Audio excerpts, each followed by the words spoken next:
in our discussions that we've had suddenly has come online. And I begin to hear an echo now. So I've learned a huge amount. I think it's going to be a wonderful session. I'm quite excited. And I think the format that we'll do it is that we've got 1.5 hours together. And I think the best thing that we can do is actually create an informal atmosphere.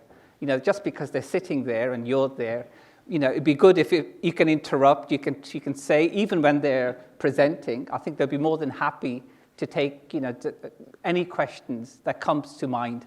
Because I'm mindful there's always a question and then you forget when the speaker comes to an end and it becomes dissolved and goes into the ether and we never see it again. So I think please do express or say whatever you feel during the talk or presentations.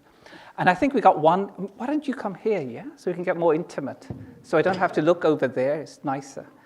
So I think we're well and truly focused in that sense. So I'm going to kickstart this session. And then I think what we'll do is we'll get the speak. I mean, normally what one does if you're chairing a session, you try and do a potted history of everyone, what they've done and what their status is. But I think we're going to miss that out, me doing it. And we're going to leave it to each of the panelists to say a little bit about themselves and sort of come from, make it fresh.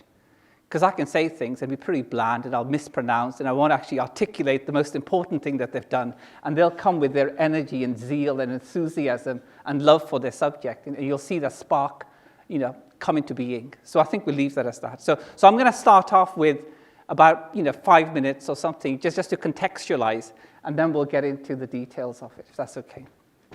Everyone happy with that, yeah? The format? Yeah, perfect. Now the real question is, where did he go? Oh, here it is, right in front of me. So I think, as always, I mean, as you know, my name is Akram Khan. I'm a particle physicist here, which I lead a group here. And I always like to bring some sort of a metaphor. And one of the most interesting structures, which I think are very, very complex structures, but are real structures, and they're solutions to Einstein's field equations. And it's called the Einstein-Rosen bridge, or better known as a wormhole. And it looks something like this, where we have this structure. And the physics of a black hole we know very, very little about. And when you connect two black holes together, you end up with this wormhole. And I want to take that metaphor and see if it works. It may not work, but see if it works. So I think what we're doing is we live in the real world, supposedly, whatever the real world means, the world that we're in at the present moment, yeah? So that's my real world. We have physical laws which describes the real laws, the fact that I'm standing here, I'm not floating, gravity acts, pushes us down. So there are some physical laws that exist within the real world. And then I think that there's also the notion of the digital world that exists. And that's the world where there are no physical laws. I mean, you don't have any physical laws. You can do anything you like in the digital realm. Yeah, you can get people. It's a bit like a dream world. When you're dreaming, anything is possible. And there are a huge amount of potential pathways that one can simulate or develop into. And I think most of the time what we're going to discuss, I hope, we will see, is the connection between the real and the real in quotes, and the digital realm. And there's a thing called the tunnel, or they call it the throat, from one region of space to another region of space. And I think the objective is to make that throat as small as possible, such that the real becomes the digital, and the digital becomes the real, where it sort of merges into one. And we're going to try and discuss the consequences of that to some extent. And I think once you go to the digital world, I mean, the way that we go to the digital world, one potential way, is that we try and create some form of representation of who we think we are. We create these avatars, this digital structure. And I think it's what we do. We project into that our sense of who we are, our sense of who our self is to some extent, and we project that into that. And that's the go-between, between the physical and the digital. And it changes, it evolves each time it goes. Each time I log into my avatar or my application, I become it. and I begin to interact with that particular realm, and it lives given my constraints, given my requirements, given how I give certain characteristics to the avatar itself, and then it will go and live. And I think it's about shortening that throat to some extent. And I think also with the digital realm, we have a problem, don't we? And that is who controls the digital realm. And there's a few logos that I've put there. I mean, at the end of the day, once you create your avatar, you have to have a platform. And whether it's Google or whether it's Microsoft or whatever company, they give you the structure within which you create the avatar. And that's an interesting problem. Who controls the avatar? Is it me, the creator of the avatar, or is it the platform that enables me to create it? And does the platform have some constraints? Does it impose some constraints as to what I can do and cannot do? So who owns it? I mean, good question. I have no idea. We'll find out. I'm hoping very soon. So I think there are lots of these very, very interesting. And once you become, and the avatar is living within the cyber realm, I mean, what does it do? I mean, obviously it goes around. It can go to different spaces within the digital realm, but it can also learn from the data that it interacts with. And next time I go to the avatar, I log into the avatar, it could potentially be slightly different to how I programmed it, because it's learned certain behavioral traits. And then can the avatar maybe begin to influence me? I mean, nudge me into defining my aesthetic sense. And that's, I mean, who does the nudging? Who does the learning? Does the avatar live by itself? In the title, we said living avatars. I mean, what does the word living really mean to some extent? And I think all of these are big, massive, and very, very important questions that I think all of us have to address. I mean, we spend some of us on our research time, buried in our research and algorithms. But I think it's wonderful today that we've got, a wide variety of speakers who can address some of these very, very critical questions about this shortening of the throat between the two black holes. And we know very little at the top, and we know very little at the bottom as well. So I think if I look at this, I think there are three. I mean, certainly we can kickstart with any questions. Yeah, we're open to anything, and I'm sure we're going to get many, many more questions posed and very few solutions. And I think that's the beauty of it, the fact that we can pose the questions, and then we need to discuss what those questions really mean for us.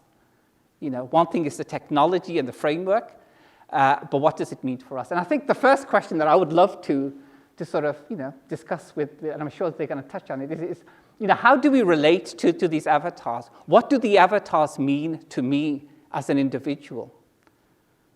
How does our interaction happen? Each time I log into that particular application, something will pop up, an image, a three-dimensional avatar, and I'll have to navigate or play a game with it or take it on a journey or whatever. So how do I relate as an individual to the avatar?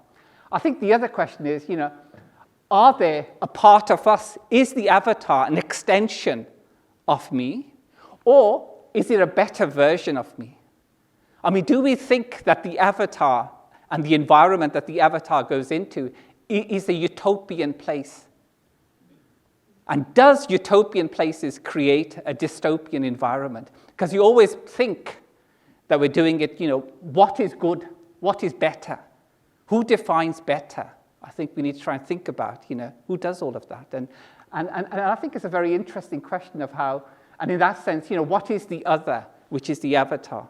How do I embed within that?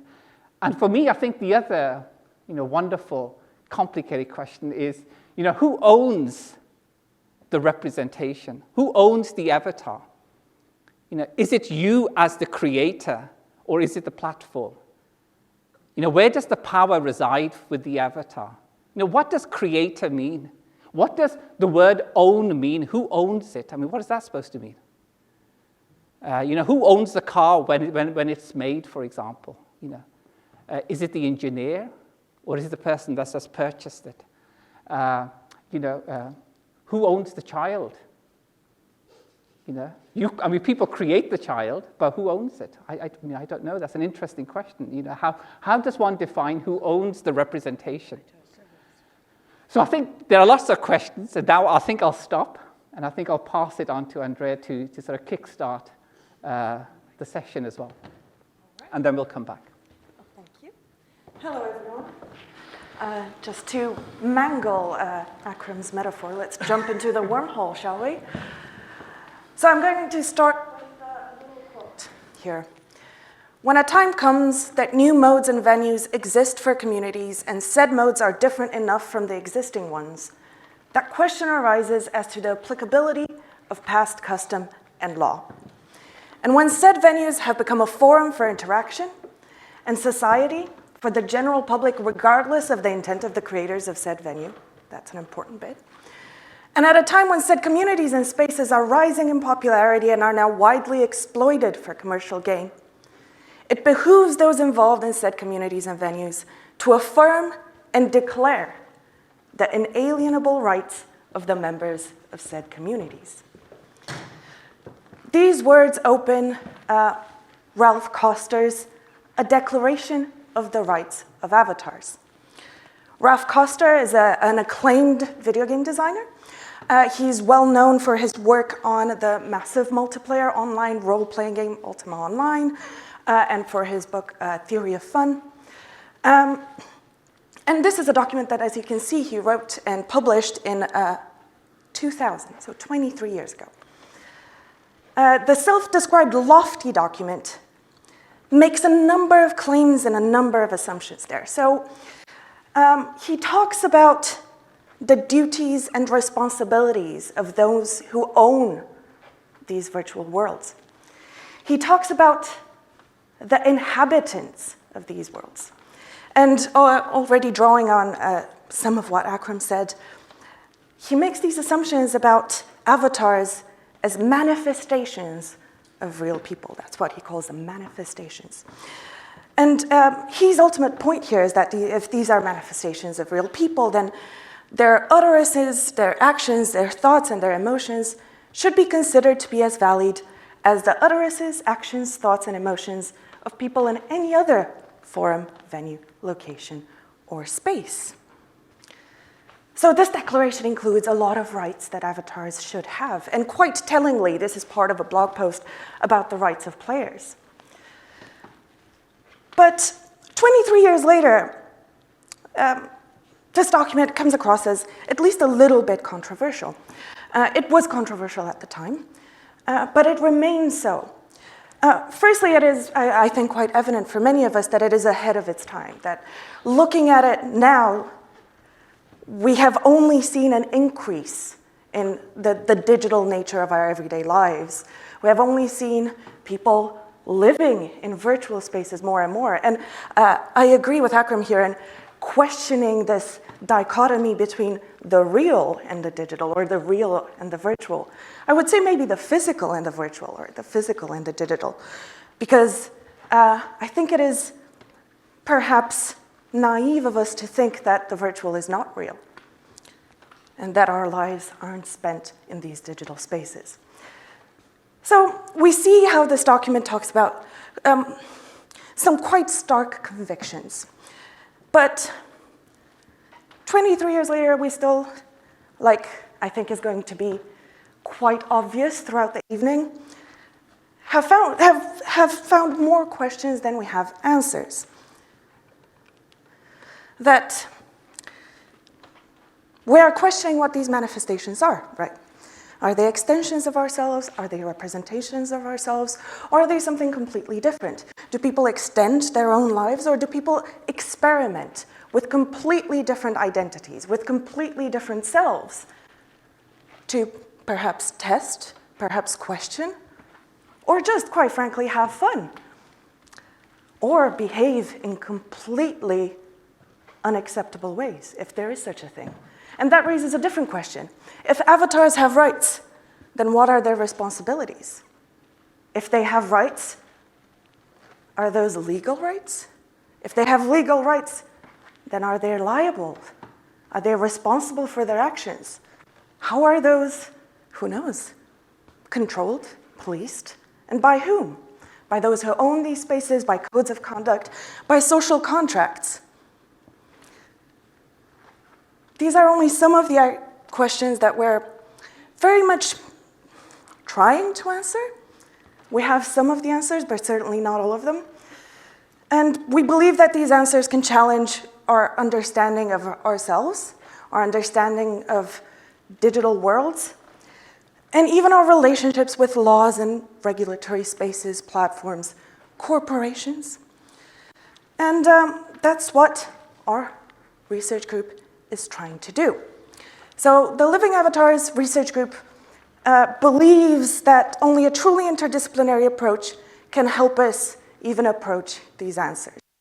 And the research group was initially developed as part of the Brunel Research Interdisciplinary Lab's 21st Century Bodies Initiative, and is also affiliated with the Global Lives Research Center.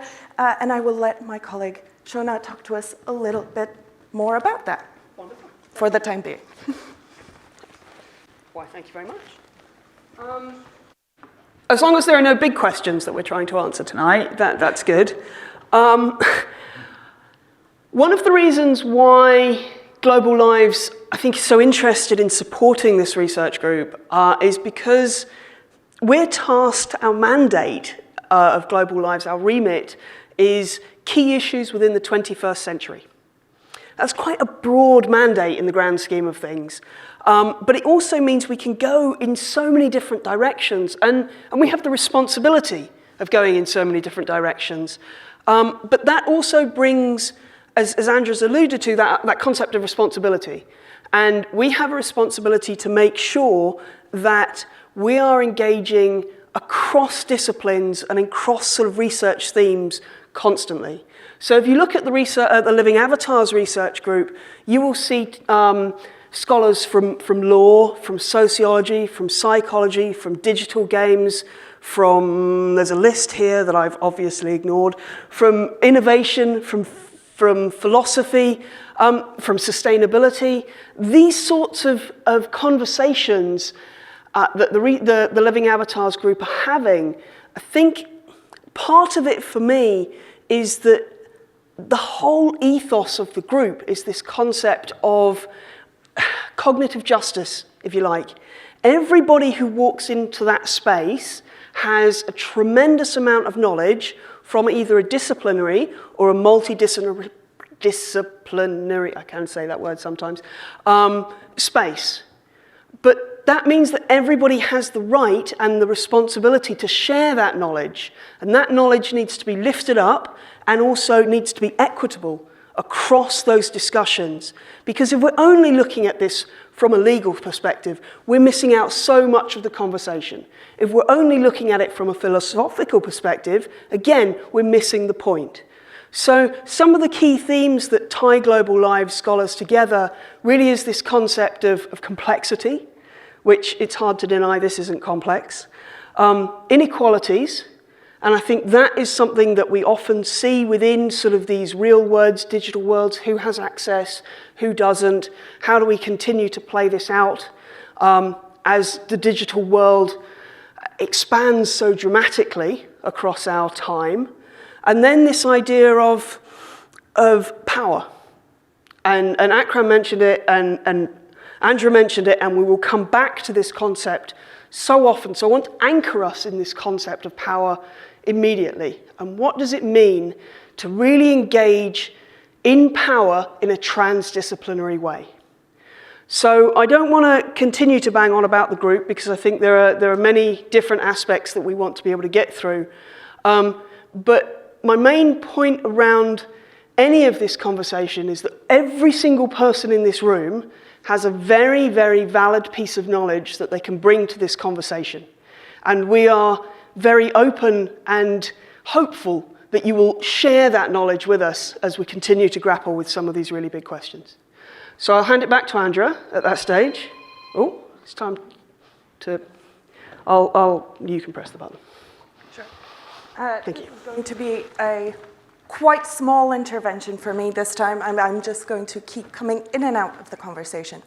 So because of the complexities of this issue, and as our title said, and as our lovely chair already hinted at or preempted, the only way we have so far discovered of answering these wide-ranging questions is to sort of group them into these categories. So coming from all of these different disciplines, we found ourselves having extensive conversations in which we found ourselves using the same words in completely different ways, because the same terminology became contested. And our areas come to this problem in such varied approaches that we had to group them somehow. So bringing together this expertise and these networks, we looked at 3 categories, and we're going to talk about each of them in turn. The first relates to the self, and here we talk about sort of issues of embodiment, of ownership over our physical or virtual bodies, of identity. And then we look at sort of the other. Other in the sense of representation and otherness. Other in the sense of behavior and interacting with other avatars, with other players in virtual or digital spaces. And finally, we talk about power. The power of our corporate overlords and our digital selves. The power of law, sovereignty. And importantly, and I think we will come back to this after we each talk about our sort of areas, one of the things that becomes really, really obvious is that these are not distinct areas, that these are all interconnected. And that is perhaps what we're trying to get at and what we are most trying to achieve. But we're going to start with a little bit about the self. Annie? Thank you. Well, it's good to see everyone in here. So I'm a senior lecturer in psychology, and suddenly, oh, it comes back. Okay, so I'm interested in body, visual presentation of body, just pictures of people, and I'm a neuroscientist, meaning that I'm trying to understand the relationship between behavior, things that you can see, you act on. How does it correlate with your neurosubstrate in the brain? So brain and behavior, I'm trying to bridge them together. So when we all first met, a long time ago, basically, more than a year ago, it's just mostly online version. Right? So all of them are like avatars for me. I've never met them in real life. And we kind of group together because we have kind of common kind of keywords that we're interested in. For example, we talk about ownership, embodiment, self, others, space, and time. But we all have different interpretations of what we wanted to say. And that's the interesting part, because we don't need to agree on the same thing. Like the reason that we have multidisciplinary research is because we're different. And we need to group our opinions together and investigate the diversity within the universe. So just to continue with Akram's universe theory, I'm zooming in to the brain, which is another universe, and talk about my interpretation of body ownership, space, and time. So I have a couple of major research questions that I care, and it becomes a common point that we talk about in our project. And first, this is called the kind of moment-to-moment kind of interpretation of the world. So my questions are, does seeing an avatar activate the representation of your own body? So this is the question about ownership, embodiment. In my own perspective, it isn't anything philosophical. It's more like, you have a picture or a body in front of you, and you're connected to it. So to what extent this connectivity become kind of more real, become an identity. So, from extension of your body as a tool, how do you affect this avatar? You can control it, But across time, across this moment kind of reaction with the avatar, what is the impact of that avatar to you in the multi-sensory vision sense? So the distance between the avatar and yourself is a question that I am interested in investigate. To what extent we can manipulate that and that affect our perception of self. And as a point of that, some kind of header of that is this kind of spatial alignment.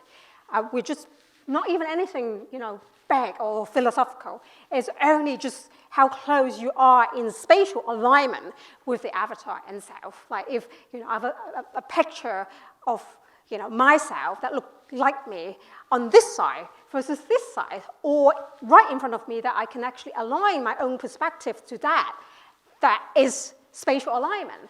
How does that affect the perceptions between me and the connectivity with that avatar? So there's two questions about moment-to-moment representation when we have to work with the avatar.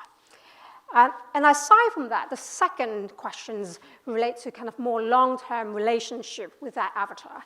If we have to interact with this avatar every single day, like how does our body representation be shaped by this experience inside our brain? Because we know that our brain is plastic. And with learning, with practice, we may be able to modulate the neural substrate, like responses in certain brain region. So this is leading to kind of like the impact of training or learning, and whether changes in this kind of practice and perception behavior over time affect brain structures and brain mechanisms. So specifically, I'm not hand waving. There are neural pathways that I'm interested in. As Akram have said, there are pathways that actually try to help us to function. And in the kind of moment-to-moment representation as seeing, whether seeing is feeling, we have this pathway as indicated by the green arrow here, pointing up, called the dorsal pathway. It's known to represent this moment-to-moment influence. From the well, it's hard to tell. I wish I can have a real model in here. Like the arrows pointing from the back to the brain to the kind of top of the brain. That's the dorsal pathway. And it represents, again, this moment-to-moment representation of action. Like if there's like a pint of water in front of you and you want to grab it, how do you control it? And it's known that the neural mechanism in that pathway control the actions. Or if you have, if you're seeing someone being hurt, for example, in this experiment on the left corner in here, this is a rubber hand illusion. If you are aligning yourself with that rubber hand through touch and vision, and through time, you think this rubber hand is yours, then how does it affect your perception if I actually use a hammer to smash it? So it's known that this sort of like representation reside in this pathway.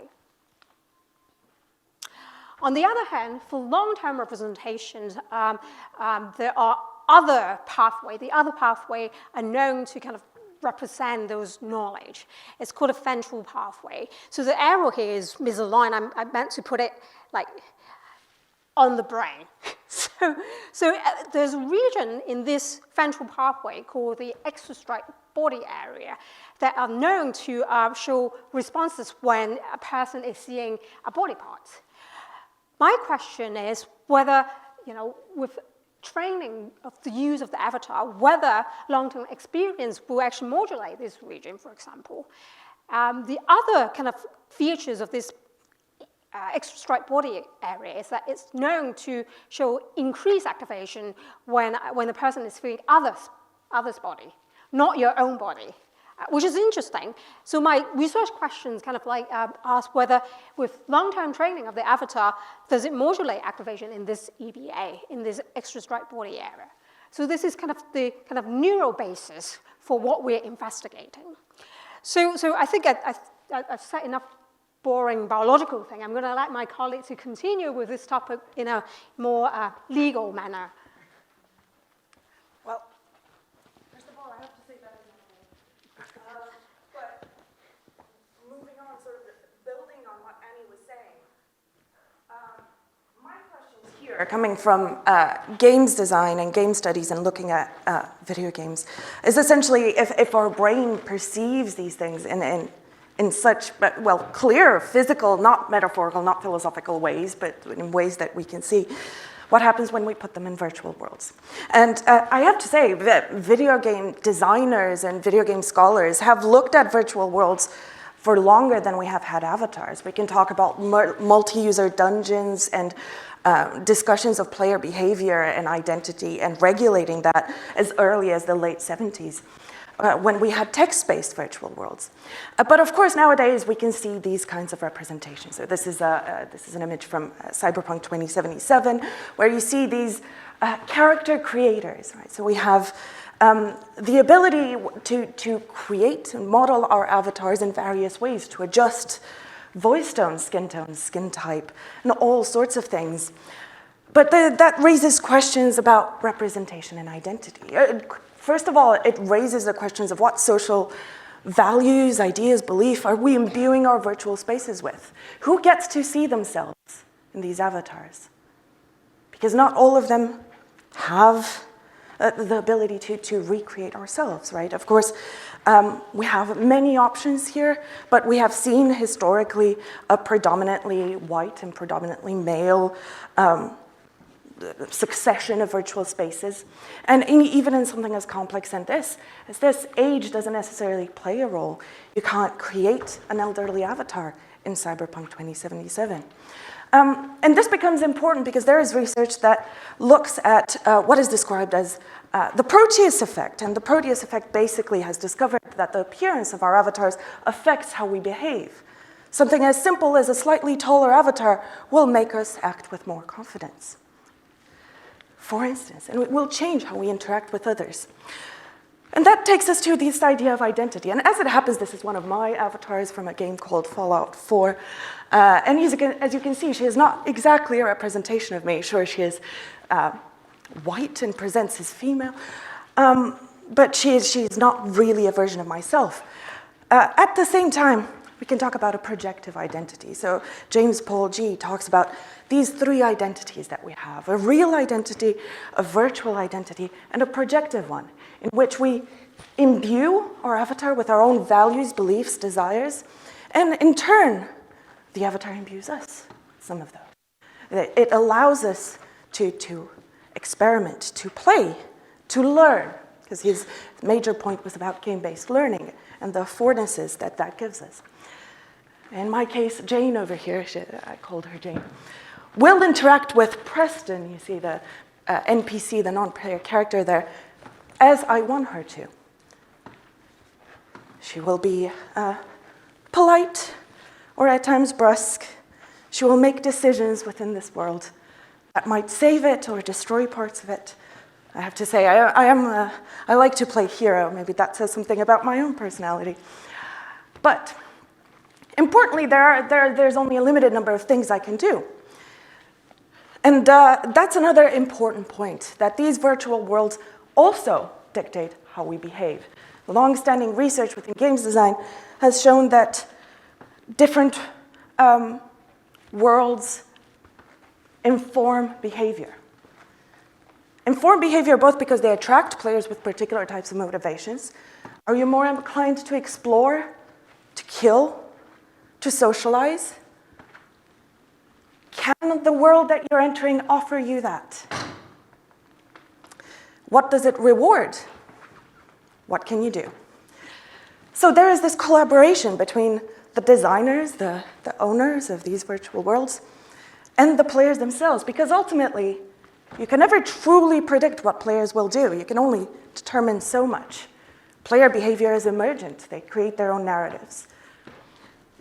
But they can only create their narratives within these restrictions. Or shall we call them laws? Not the laws of physics, but the laws of the virtual worlds. And I think that's my subtle segue.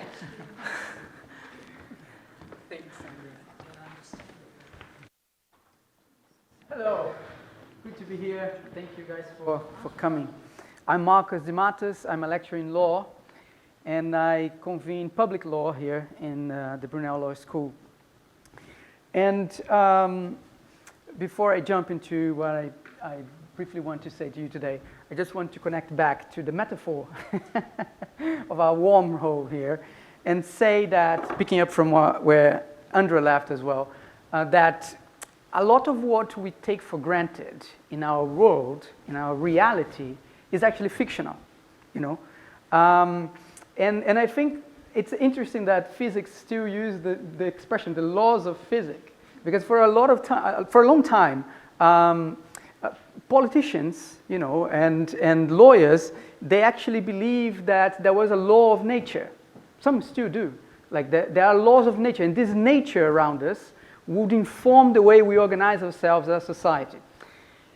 But basically, when we, you know, scientifically distinguish ourselves from the objects that we study, you know, like you have to understand yourself as a subject to be able to study an object. That's like a basic scientific jump, let's say, in history. And, you know, the moment we did that, we started realizing that a lot of the stuff that we take for granted in our reality is actually fictional. I'm going to name a few, for example, that we deal with in law. So frontiers, borders, right? We have a border agency. We have borders in this country. We could be geographically, it could be nature, right? We have the sea. It's an island. But if you look at the distances between, you know, the borders between Scotland and England and Wales, which have moved a lot in history, you will realize that when they are not geographically located, like a river or a mountain, they're actually fictional.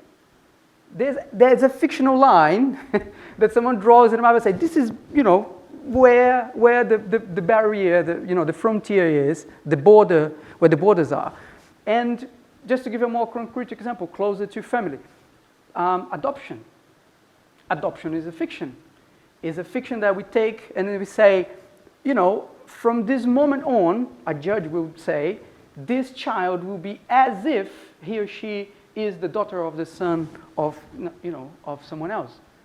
A company is precisely a fiction. It's like we will agree on this fiction that from now on everything that is related to living avatars in Brunel, you know, we are only responsible as a group. So you're going to treat us all here as if we were one person. So that's a fiction. So my point, yeah. I suspect there is a difference between the laws of the physical world. Yeah. I mean, are they fictional? I mean, would you regard the laws of the physical world? I mean, I think you mentioned physical as opposed to laws of nature. Exactly. The minute you bring humans into it, and agency becomes a part of them, then I think it becomes very problematic. Borders and all of this stuff. Then a narrative starts to develop. A moral constraints and ethical constraints come in. Then it becomes very difficult. But if you said, well, the laws of, you know, the physical world is physics, that cannot be fictional, can it? Or can it? I prefer to throw that question back to you, actually. Because I think a lot of it depends on the distance between object and subject, you know, how we frame this. And to get, you know, back to the briefs, the slides that I want to show, just introduce the topic to the discussion to you. The way we organize ourselves is pretty much based on fiction. You know, my own research, and this is how I connect to the avatar thing, is pretty much based on how, on visual representations of legal concepts. So I'm interested in understanding how a lot of ideas that were taken literally, and I mean literally not in text, were also represented in images, and how this played a role in shaping our subjectivity, like how we understand each other. So I'm going to ask a quick question. So what is this? And you guys can come in as well. What is this? A king, of course, yes. Thank you, it's a king. But what else? Power over the whole country. He's showing his power over everything below him, basically. Thank you. The big brother, a king showing his power over a whole country. Yeah, but there's more into the detail. What is this? Like, if we look into the detail, it's a giant. It is a giant. You can see the city down here. But what else? Yes. Someone said, it is made of subjects, of little people into its body.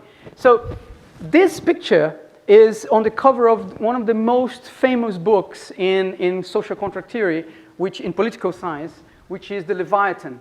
And this represents a sovereign that is made of little people, made of you. So you, me and you, we're supposed to be there in the armor of this king. And this was a way to represent a new idea where we would not be governed by God anymore. You know, this had to do with secularization, the creation of the nation state as we have it today. And the little people there means that the power of the king, you know, is made by us.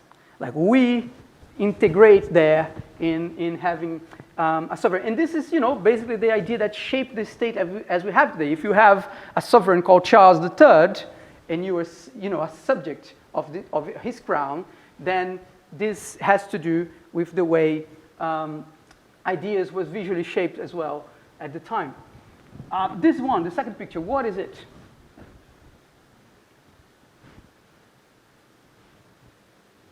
Yeah. Joan of Arc, no. But it looks like her, yeah. I agree. Well, French Revolution, someone said, yeah. But what do we see?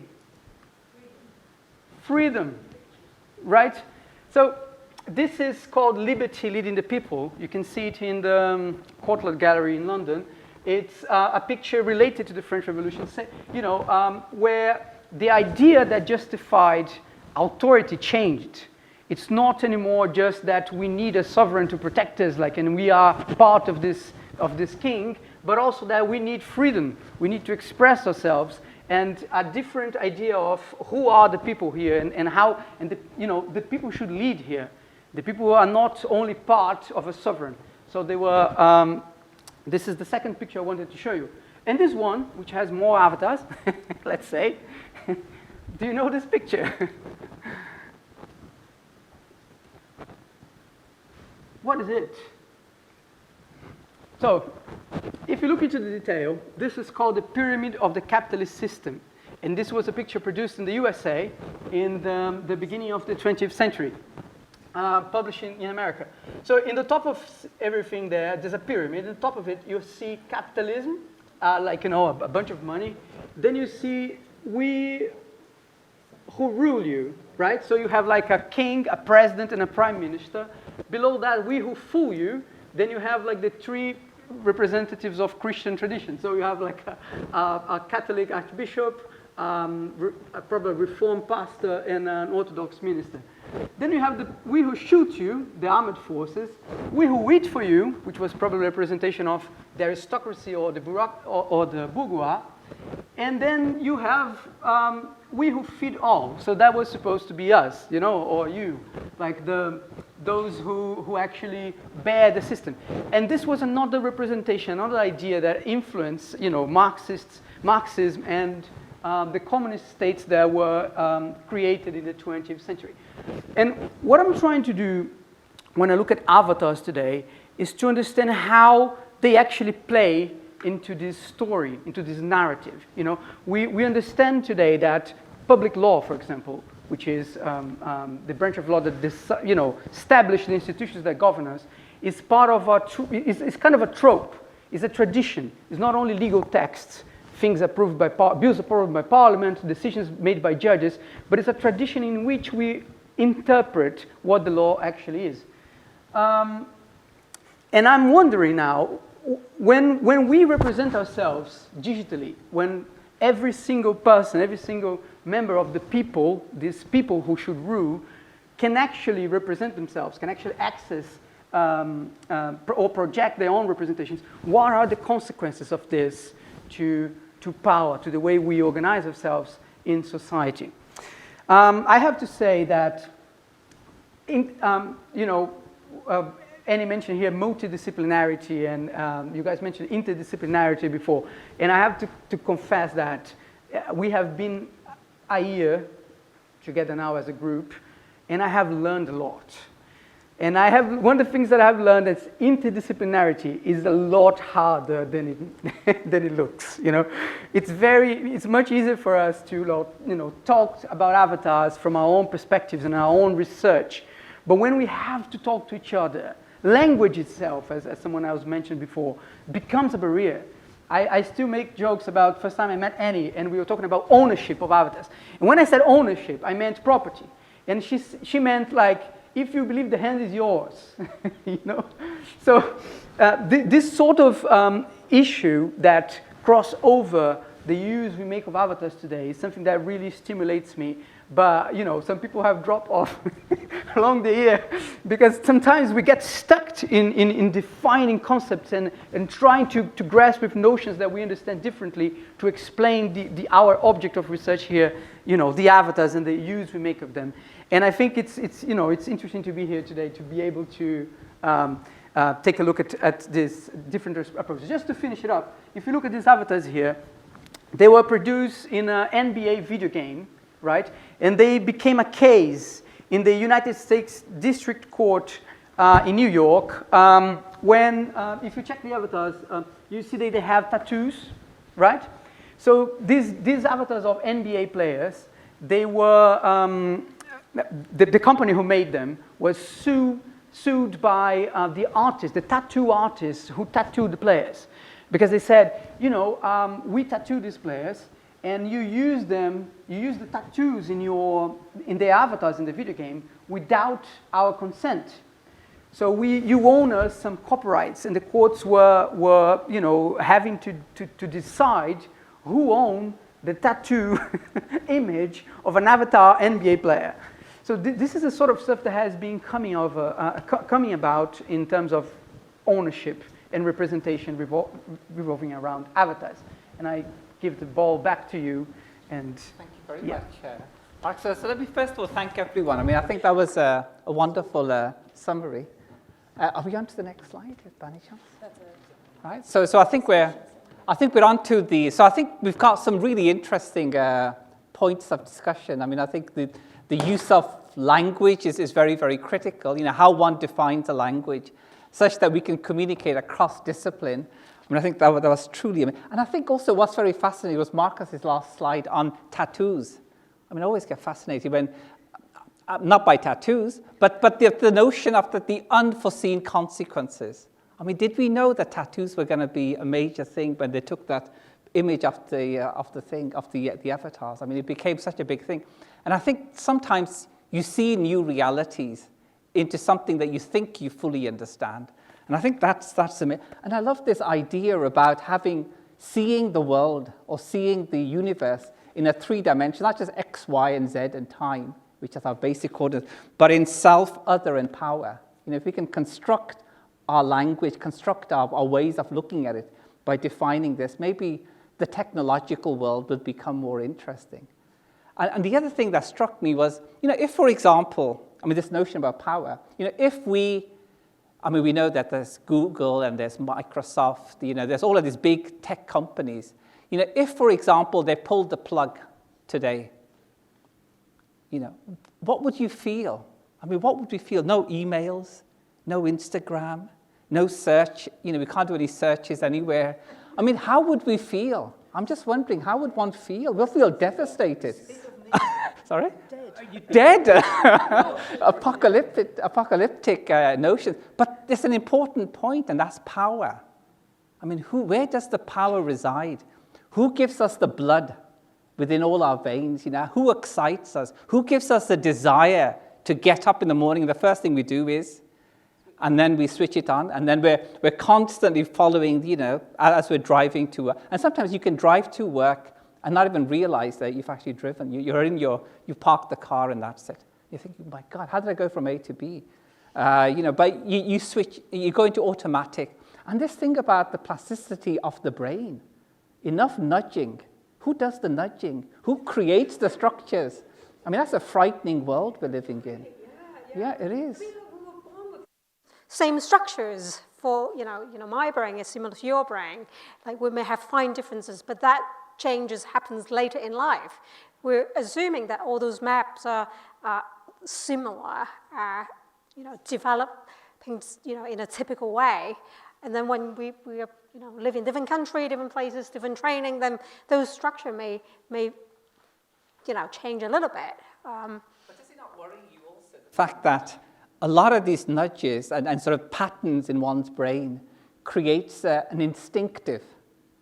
There's an instinct that gets, and that thing they call the gut feeling, I feel this is beautiful, or I feel this is right, but you can't define why it's right and wrong. When something like those nudges or those patterns get developed, you begin to get an instinctive desire that this is right and this is wrong. And that worries me, because I think sometimes if it goes past the critical and goes straight into the instinctive. Or is it permanent? Like, if that training become permanent, the modulation become long term, it doesn't go back. What does it mean? Because, training and experience apparently changes the thickness of some gray matter in certain places. Worry you? Yeah, sometimes. But then it depends on who is doing the research. So well, the avatars are going to be doing it. I mean, the avatars are going to go. They're going to learn from whatever data, from whatever virtual environment they're going to be a part of. You're going to go back into your avatar and you're going to interact with it. It's going to nudge things to you, but you have no idea where it's been and what data is harvested and stuff. But that's the important question. We have no idea what's the impact of avatar to our lives. And so someone needs to give us money to do this research. No, you're absolutely right. We need money. But I think also gaming is another fascinating environment. I mean, there is a level of simulation, yeah? Your wonderful avatar, that you had. And actually, you sort of put some traits to it about power and winning and all of these characteristics you added to it. But the environment is very, very important. Who creates the environment? How does your avatar traverse the virtual realm? What is the virtual realm that your avatar is doing? And you are reacting to somebody else that's created the virtual realm, and whoever you're going with.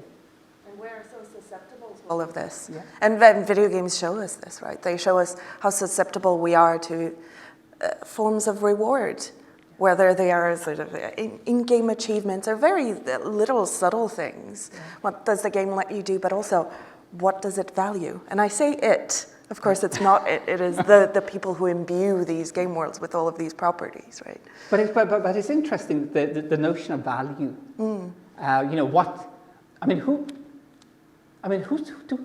puts the value system into a game? I mean, at the end of the day, you're going to get a reward, yeah?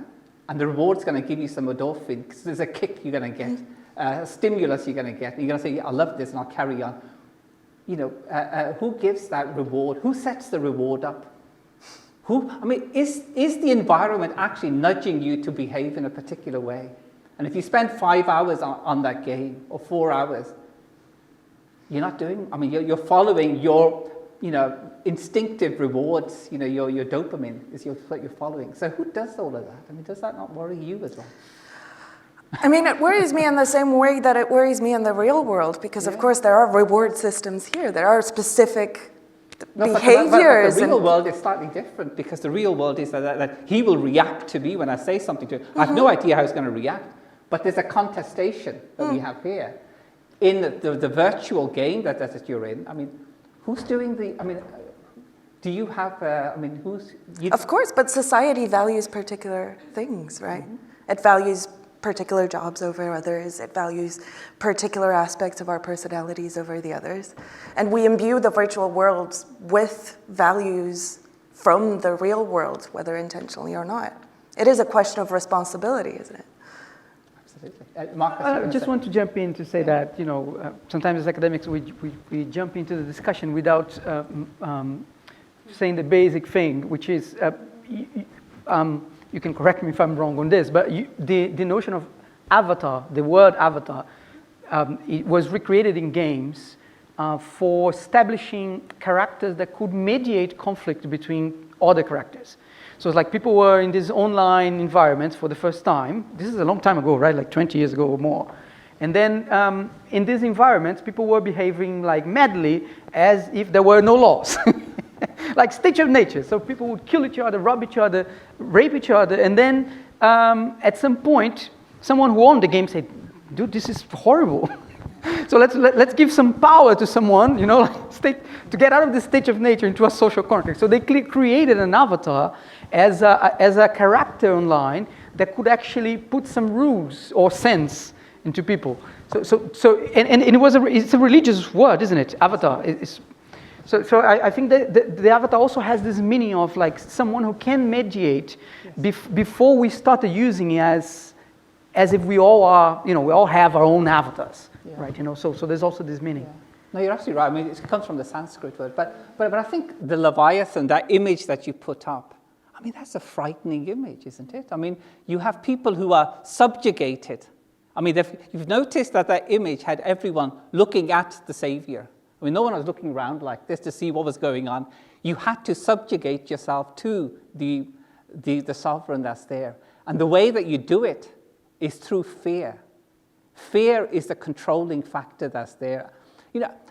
And the thing that worries me is that how do avatars that you've created and interact with each other, how do they create a sense of freedom to do what they want? Because at the end of the day, I like your second image, which is, the freedom to say what you want to say, the freedom to do what you want to do. But I think, is what you want to do really what you want to do? Or is it someone that's already nudged you into thinking what you want to do, and then you feel relaxed thinking, actually, I have the choice and I've made a choice, but really you haven't, because, as was said earlier on, you have already been nudged. There's an intuitive value that has been embedded within you. The question of that everything is zeros and ones, yeah? Everything can be digitized to some extent. Go ahead, sorry.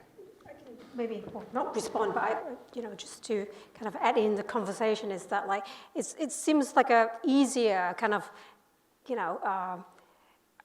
parameters when you have a body and your mind. It's just connected. But in a digital world, you can make multiple copies of yourself.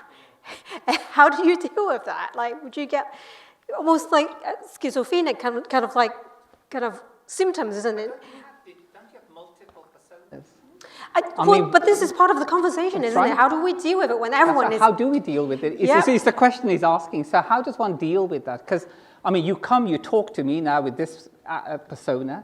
When you go home, you're in a different state, and you're teaching the students, you're in a different persona. So we have different ways of interacting, or we have different perceptions of or different models of how we interact with environments.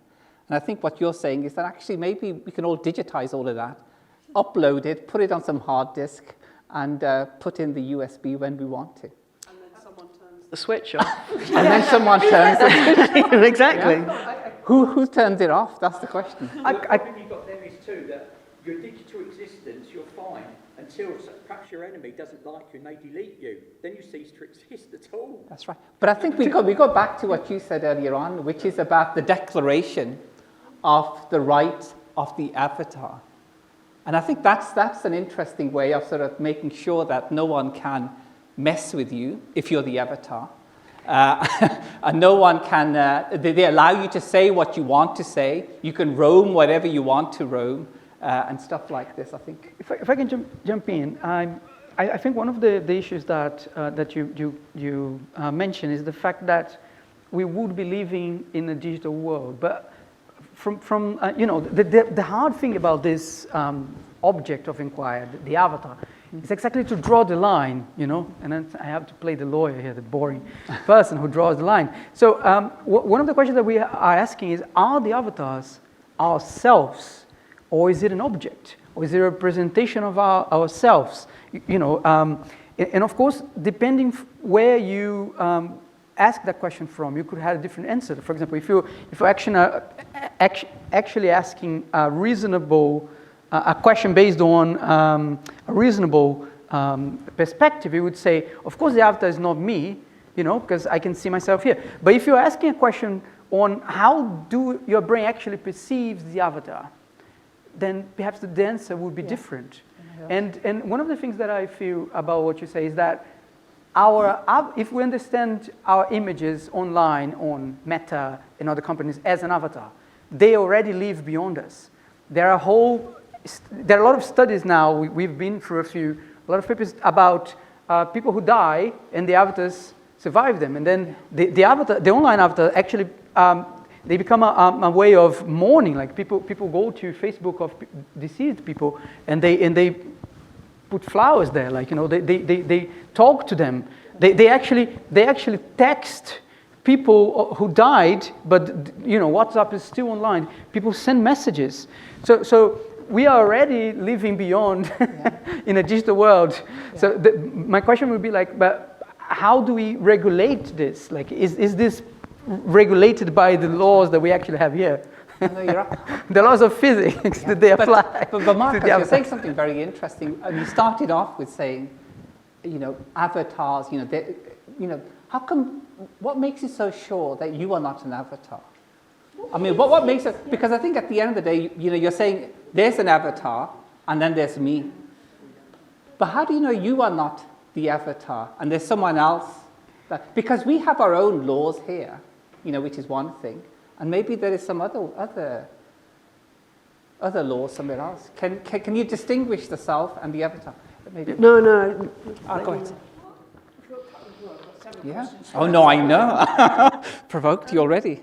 What makes people? I think we've all got an avatar in our head, which is a representation of who we think we are or would like to be. Or we have an identity of who we think we are, you have ourselves. a framework, you think that's the sort of person I think I am. That's you're projecting something. Absolutely. Why do people want to project themselves as an avatar? Very good. What's the point? I mean, is it egotism? Yeah. Or is it they're so insecure that they can only relate to people if they put this alter ego out there? Yeah, exactly. And, so what's behind it? That's right. I don't feel the need to project myself as an avatar. And you don't need to, absolutely. So that's a good question. So what's the point of it, or why are you wasting your time doing all this avatar rubbish? I mean, I'm not. So I can have some kind of research to add to that. So this is not specifically about avatar. This is not specifically about entertainment or freedom. This is related to treatment of something called a phantom limb pain. So this is part of my research. So amputees, for example, limb amputees, veterans coming back to from the war, they lose their limb, and they feel like the limb is still there and it's hurting. And there's a treatment called mirror therapy, seems to be able to reduce that phantom limb pain because medication doesn't help. So all you need to do is to put a mirror in between your arms. So you put your intact arm there, you look at the mirror, so that the image in the mirror becomes an illusion for the brain that, the missing limb is still there. And for some reason, that we wire the brain to believe this is the missing limb is back, and it almost cured the pain, it reduced the pain. So in that sense, that leg in the image of a mirror is the avatar. Yeah. So there is a non-entertainment issues that we can harness to help, the world that is beyond entertainment. So just to maybe we can explore that kind of like benefit as well. No, that's wonderful. I think there's also a point here where people feel very marginalized.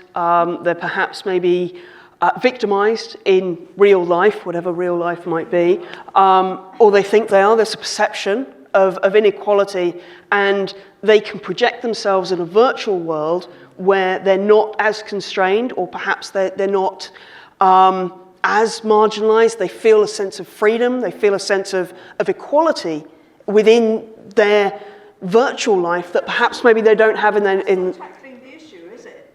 It's... If you're living in dream world, you've got to get back to reality and make that... I think at this point we're just questioning the point of fiction in general. But I think there's also... We all live very different lives. We all have very different lived experiences. Perhaps maybe there is a sense of escapism that people who are highly victimized, highly marginalized are looking for in a virtual world because they are less attacked, perhaps, maybe, depending on the type of space they're in. And I think that's a really important aspect of finding what your avatar looks like and how you interact with avatars and different people in different worlds, that perhaps maybe there is a sense of increased equality within these spaces that we haven't found on on the planet Earth. And maybe I'm wrong. There's certainly, different worlds will do different things. People will be marginalized in different ways in virtual worlds than they are here in sort of this reality of this is our reality. But I think this concept of, well, what does it actually do for me? And how can I find some sort of sense of relief or escapism or happiness or joy that I don't feel in this reality is perhaps maybe something that people are looking for. Yeah, no, yeah. I think you're absolutely. I think that this notion of understanding is very, very important. The notion of understanding. We read literature, we read poetry. There is a form of a critical journey that one goes on when one's reading. We had escapism by reading books. Yeah.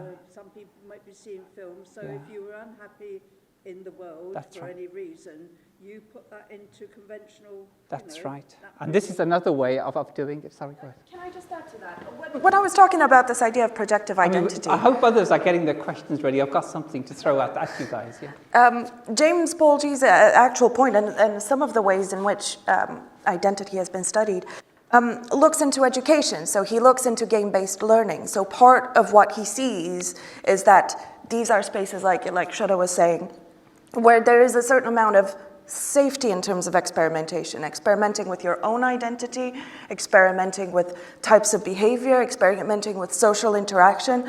Whereas you can, of course, especially if we're talking about perhaps younger people from a marginalized community, might not feel safe to find themselves in the same way in physical spaces, literally physically safe even. Well, also, if a lot of people, or men, particularly young men, go on these games to have warfare, don't they? Or chase somebody down the street and stab them, and it's all, it's not real. And that seems to have gone along with the increase of stabbings we have amongst the young who follow these sorts of games. And I don't think they can separate reality from the digital. Because they see it, they live in this dream world, and it all, no one's really hurt.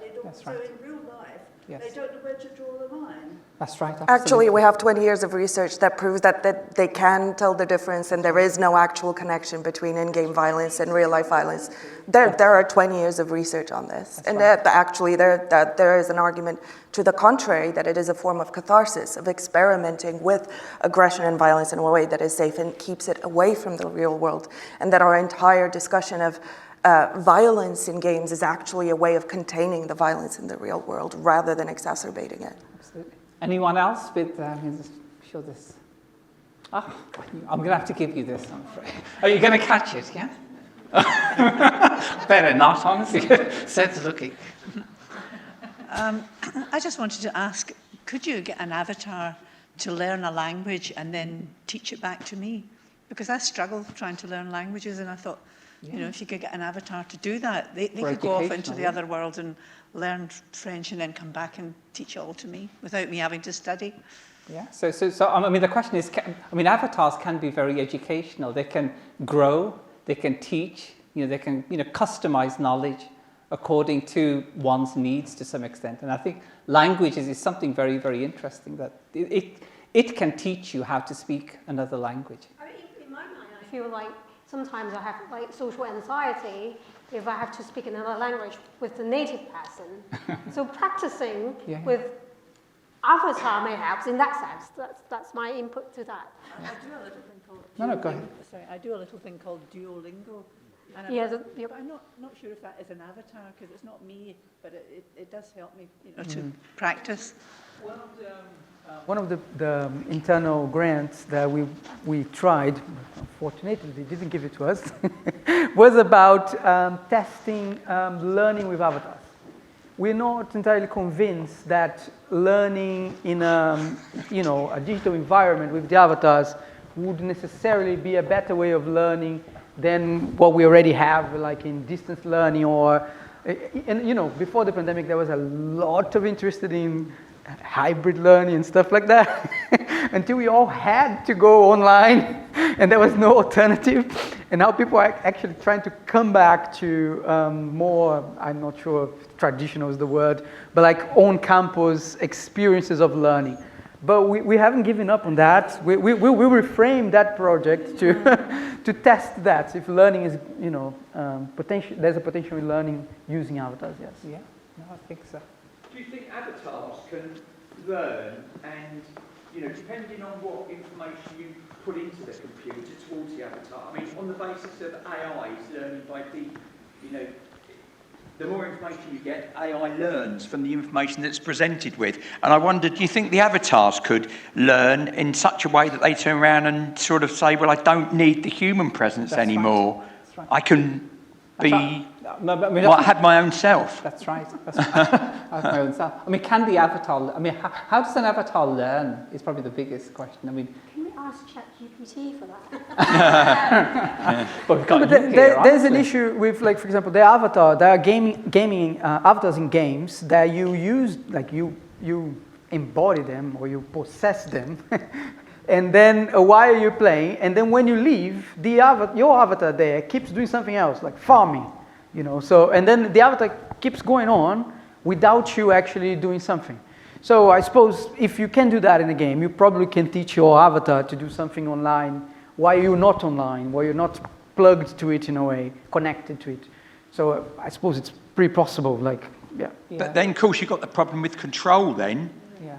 Oh, yeah. How's control? Because this is the whole thing about the moment with Elon Musk and some of the other, they've written this open letter, haven't they, to say to all the AI companies, perhaps we better suspend our research at the moment because we're going into dangerous territory. We don't even know what AI is doing at the moment.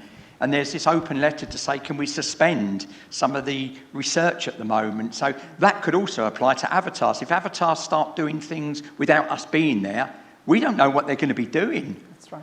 That's right. I mean, and I think it is quite an interesting point. I mean, we have an avatar, and there are two parts to the avatar. One, you have the learning part, and the other is the characteristics, how it looks and you can change the looks and everything, black, white hair or something like this, or, how tall the avatar is, etc.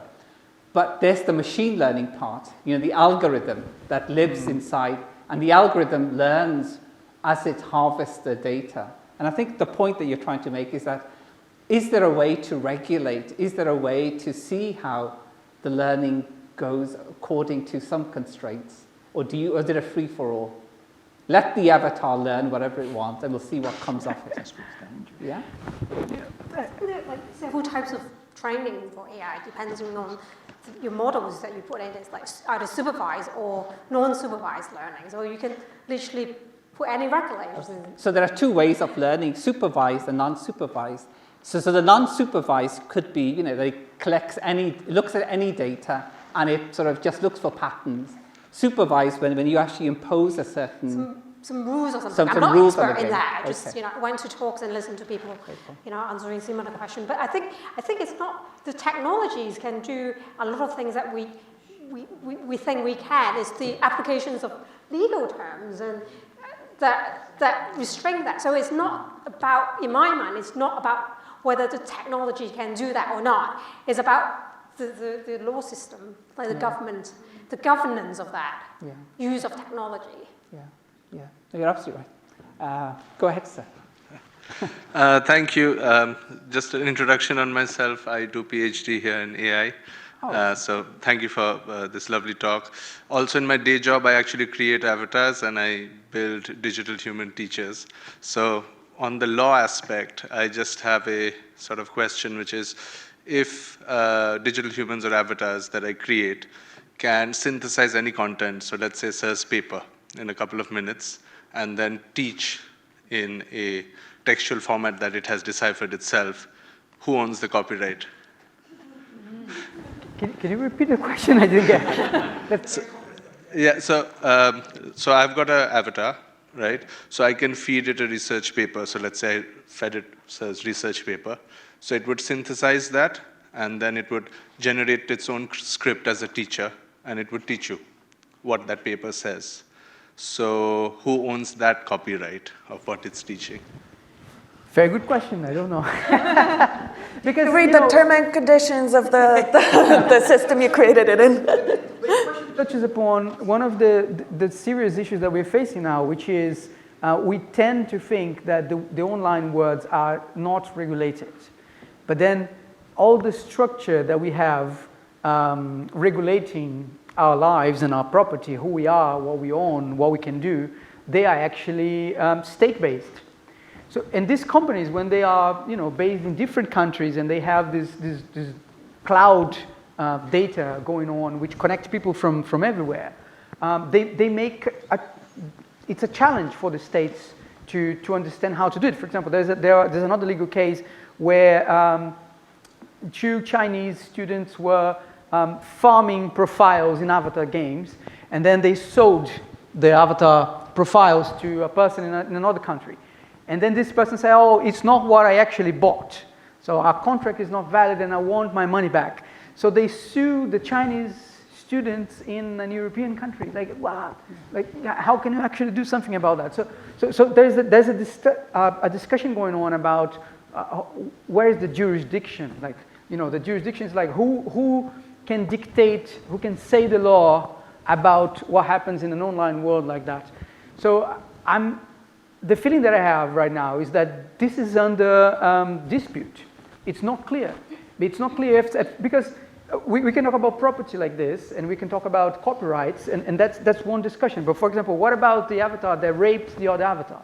And then that person actually brought a criminal case against the person who owned the other avatar, and they responded criminally. So you see the distance between one thing and the other. So this is like a moving territory right now.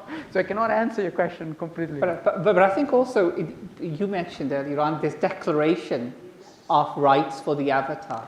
And I think within that, there's a thing called the security. And the security states that, you can't molest, you can't mess, you can't rape, you can't do these things to the avatar. Yeah, but then who enforces that declaration? Yeah. You see my point? No, I see your point, but I think it's a good point. No, yeah, I mean, like we cannot, to get back to something that you said, we have this discussion in political theories, like we all want to believe that we make the choices we make because we are moral, rational people who choose the best options. But if there was no police, would you behave like you do? Yeah. If there was no state, would we actually live the way we do? You're absolutely. I think we got another. Are we talking about evolution and the idea that perhaps at one point the Earth might not sustain human beings or human endeavour, so this is part of our journey for us to expand and explore beyond Earth? Mm-hmm.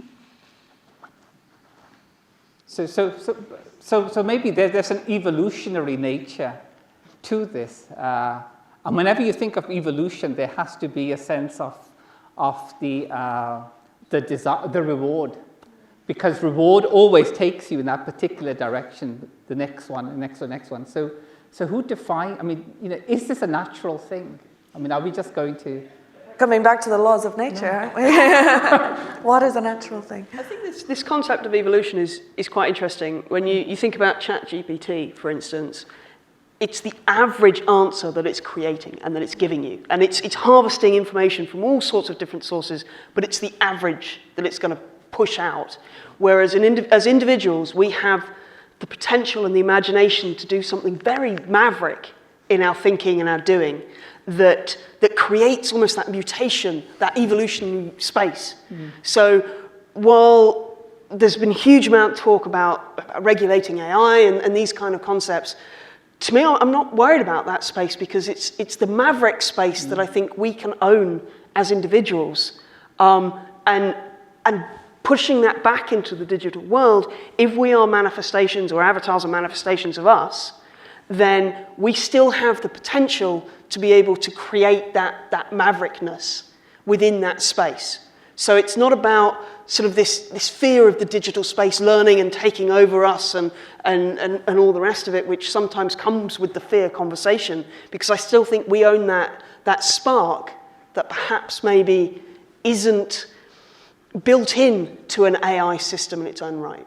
So I just think it's the innovation and that push to do something very different as human beings. And this comes back to this idea of sort of cognitive justice and the fact that everybody in this room thinks slightly differently about all of these problems. And that's not what's generated through something like ChatGPT. Yeah. Jump in. Yeah. I wanted to, because I don't want, if this is about to end, I don't want to end up talking about the police as a good thing. So I think to come back to one of the questions when you say like, can you say this is real, like this is the real world where we are, instead of like a fiction, and I think what is at stake now with the research we're trying to develop here, but also with these technological companies that own a lot and know a lot more about us than the government right now, because they know the stuff we like, the stuff we click, and things like that.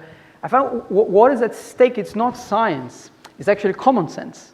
What Shona is talking about is this idea that actually we can make a moral choice. We can make a choice based on reason instead of a completely scientific choice. You know what I mean? It's like I don't know about black holes. I don't know how to explain. I don't know what they are. But I do trust that scientists know.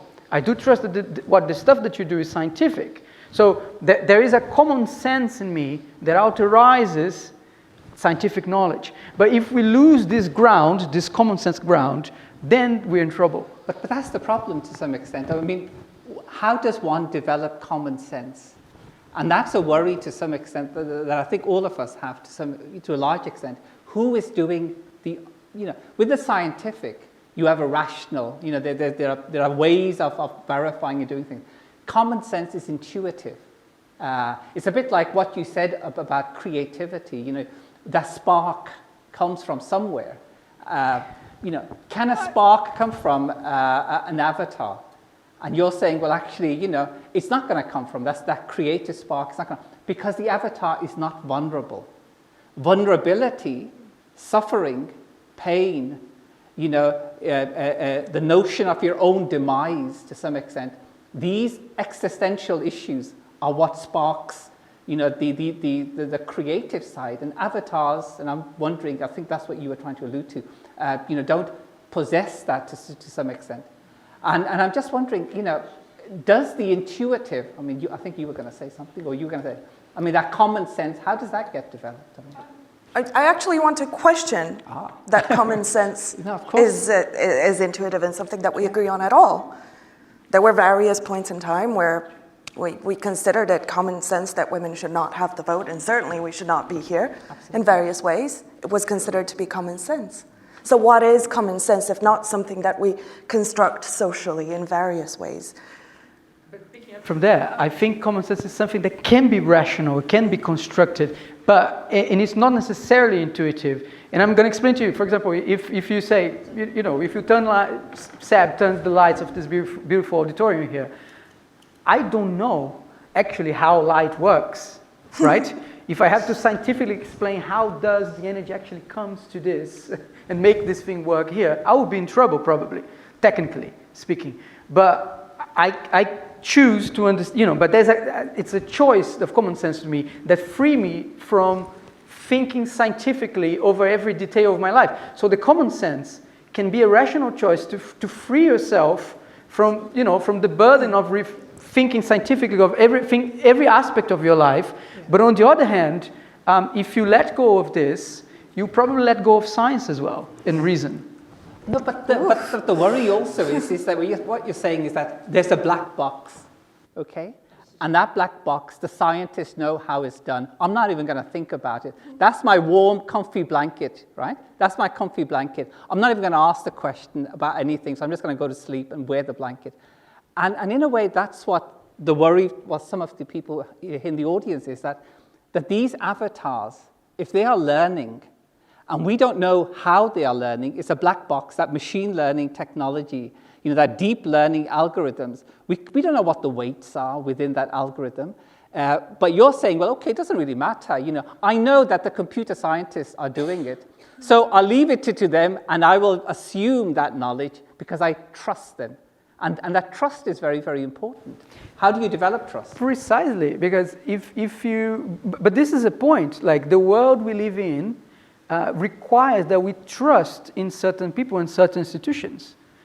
Otherwise, if you didn't trust, let's say, your mother, perhaps you wouldn't learn your language. You know what I mean? It's like there are trust relationships. If you don't trust in some sort of institution, and some people don't, like you have to develop your life differently from what you are here. But if you want to live in a society, you do trust things that you don't understand, for sure. I'm pretty sure, you don't understand. You guys probably remember this from COVID. Like people saying, I read the vaccine, I'm not going to take it because I read something that goes in there. And then a doctor shows a picture of someone with lots of, things going in and out of their body. Say, do you know everything that goes into this? Because if you don't, you better take the vaccine. So that's my point. Like you assume, you trust. We all trust things we don't understand. But that level of understanding, of reasoning, is that should be balanced. And I'm not saying I have the answer, and I'm not saying, avatars are going to help solving these puzzles. But yeah. Did you want to say something? I feel like this is a really interesting conversation, but then I think our imagination had got the best of us, because we're assuming that the avatar is real, living, and then going to rule the world somewhere else. It's in the title, Living Avatar. Right. So we're not. I don't think we're there yet. I think not that's there yet. Right. Just put a question mark. I don't know, but I think as a psychologist, as a scientist, I don't think we are creating another universe that is on its own, that is running behind our back. But what I'm interested in, to step back a little bit, is to see whether the two environments, online in the metaverse versus real life, the moral rules are the same.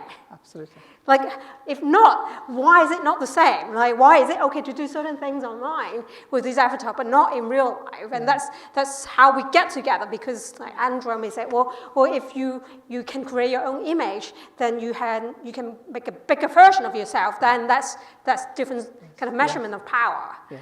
And then you're absolutely right. And I think this is that beautifully highlights the interdisciplinary and the of the group itself, the language you have, and the expertise, can be siloed, but, we need to develop ways of talking to other silos or other avatars. And I think there's a few more we've got, so we'll have two more questions. I think linking to what was just said is, if we live in a secondary digital world, do we not raise a massive, massive problem with the way that we interact with each other? Yeah. Because, anyone who's been on Twitter before sees that people will interact with people who are similar to them, and you end up with this sort of like exponential growth of those ideas. And if we're living in these digital worlds and we're selecting these digital worlds, then my neighbor could be in a completely different reality to me.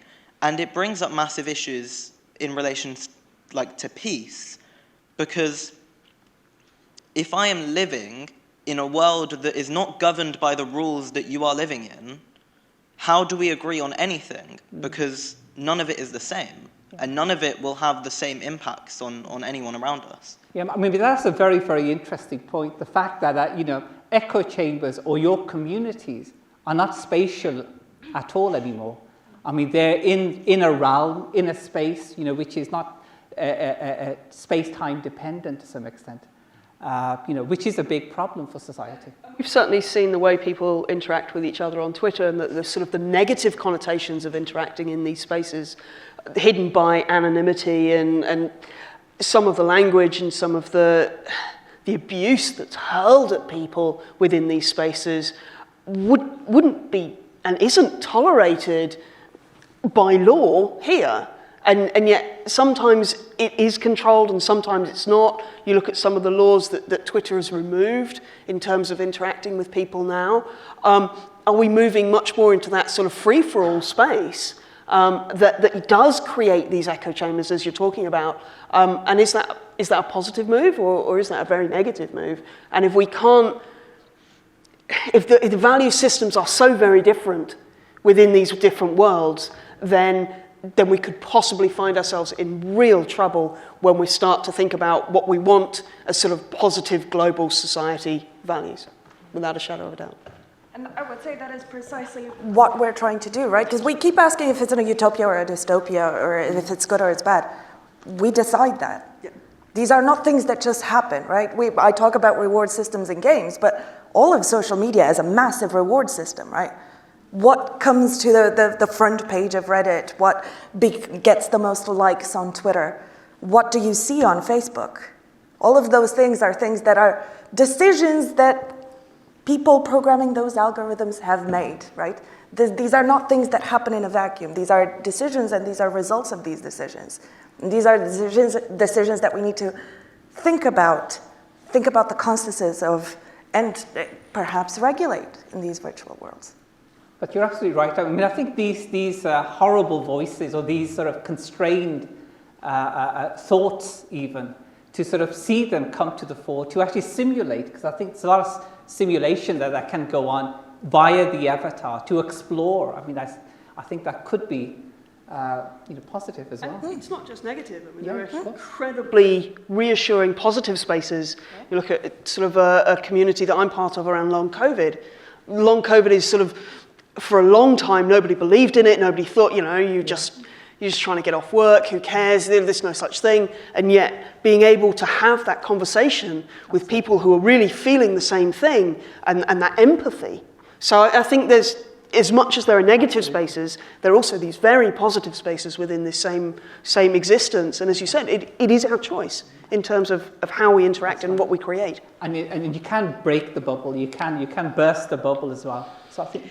Yeah, going off at a slight tangent, triggered by something that Akram said a little bit earlier. In these virtual worlds we're talking about, with the avatars perhaps not having the same capacity to feel pain, a lot of people have a religious belief that there's heaven, and you might be suffering in the real world, if you like, and then you go to heaven and you're free from the pain. And then you also go there and you might see your mother, your father who died 10, 20 years ago. You might perhaps... Some people may believe they see ancestors going back many generations and get to meet them. So I think there's some similarities, some parallels between the modern, if you like, created world and the belief system that many people have. Go ahead, sorry, Marcus. Yeah, I think you're totally right. Like there's the way we approach technology is, and the belief we put in technology and its power is sometimes detached from what we actually want to do as people and how we program things to happen, and tends to relate to the way people relate to religious beliefs and things like that. I think Jacques Ellul was a philosopher about technique and technology who actually said that magic and technical knowledge have a similar impact on society. So totally agree with you, and perhaps if that is heaven, we could do it with avatars. Yeah, but I think also I think I mean the purpose of technology, in my opinion, I'm going to state my opinion now. So I think it is to reveal something new about ourselves to some extent. And if these technological entities and objects like avatars reveal something human about me, about my emotional state, my vulnerability to some extent, I think that's a very, very powerful way of sort of, trying to understand my own moral sense of being. And the only way it can reveal is if I see and I try and I explore and I reflect. And if these avatars allow and facilitate to some extent, then I think technology sort of is a very powerful tool for doing that, as you say. So I think we've got time for, Seb, how many more? A little bit longer? So we got a little bit more. So if you die on this earth and your avatar's out there, what happens to your avatar? Fascinating. So if you have an avatar and it lives and you grow with the avatar and it gets developed accordingly, and then say, for example, the individual dies, what happens? Who takes the responsibility of the avatar? Does the avatar still live? Is it real? It's a really good question. Like, if we understand avatars as projections that of our own pictures in social media, for example, that happened with Orkut. There was a social network before Facebook called Orkut that I'm old enough to have used, and in Orkut there were people who died and their profiles stayed there. there was actually a community called Profile of Dead People, and then they listed there everyone who died on Orkut, and you could actually see the profiles of dead people there, and then you would see that people would come and stuff. But then Orkut went offline. It stopped. The company was sold or something like that. Yeah. And then I mean, besides the terms and conditions of whatever we sign, because we don't read that stuff, do we? Really. So besides those terms and conditions, there were no attachments for people to actually having to preserve those communities that I know. Yeah. But what if you twisted it the other way around, and you said, well, actually, the individual didn't die, but someone killed the avatar?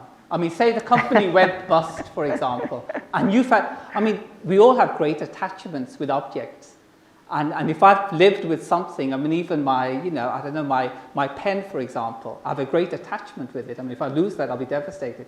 But say, for example, the company goes bust and the avatar dies.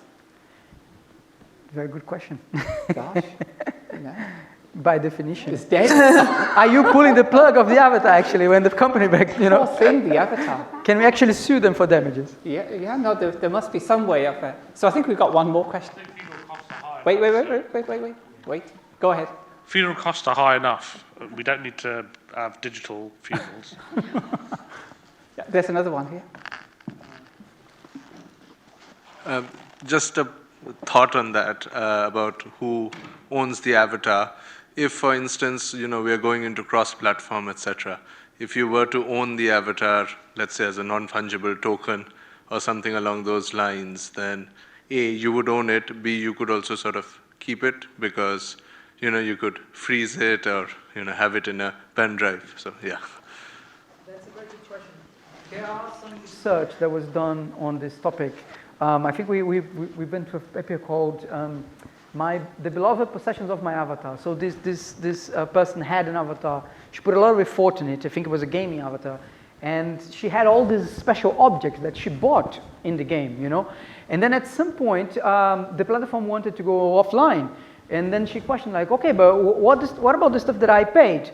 If you're going to take the platform down, I own stuff there. You have to pay me back. And so there are all sorts of legal issues concerning this sort of issue. But I think another point that you mentioned time, you know, the physicists mentioned time and space. Surprising. There's a discussion about people who put time into those avatars. Because they said, for my avatar to become what it is now, it took me like, you know, years. And what about the time that I worked for you without a contract? Because, you know, your world would not be what it is online without my input. So is that all covered by your terms and conditions, or do we have a labor relation here, employment relation that should be? So this is all ongoing. Before we had what we now call sort of microtransactions that are so prominent in games where you buy little objects, where you buy little skins, so various cosmetic things for your avatars and weapons, all sorts of things. In sort of earlier days of virtual worlds, people realized that players were willing to spend real money on virtual goods really early on. They were really willing to do that. And when the video games themselves didn't offer that, there were people who found business opportunities. So there was a whole business of gold farming in the 2000s. So essentially, there were third-party companies that were established that would hire people, and often mirroring sort of real-world economic relationships, people in countries where you could, pay your employees less. They would hire people to grind, so to play these games and obtain objects and level up avatars, and then sell them to Western countries for more money. So there were third-party sellers that would do that, obviously, in ways that broke the terms and conditions, but that made them a lot of money by exploiting a lot of people who would literally have this as their jobs, just spending a lot of time in video games and obtaining objects that they could then sell. And this was one of the first times where we saw very obviously how in-game economies mirrored real-life economies. Very, very obviously. And it also questioned, you know, when is it work? And when is it play? And even beyond that, it made us question, you know, what are real goods, what are virtual goods, and what is the value of time? Gosh, what a profound way to, what is the value of time? What is time, honestly? No idea. So let me draw this to an end. I mean, I know there are others, and I suspect we can have a conversation outside as well. So thank you very much for your enthusiastic questions. I'd like to thank you very much. And, of course, I'd like to thank my wonderful panel for their wonderful contribution. So let's give a round of applause to the panel, I think. And I think we can, if you have any questions, you can come and talk to them, or you can talk outside. And there are plenty more events that are coming tomorrow. Many more to come and see. So please do come again, yeah? It'd be wonderful to see all of you. Good. Thank you very much.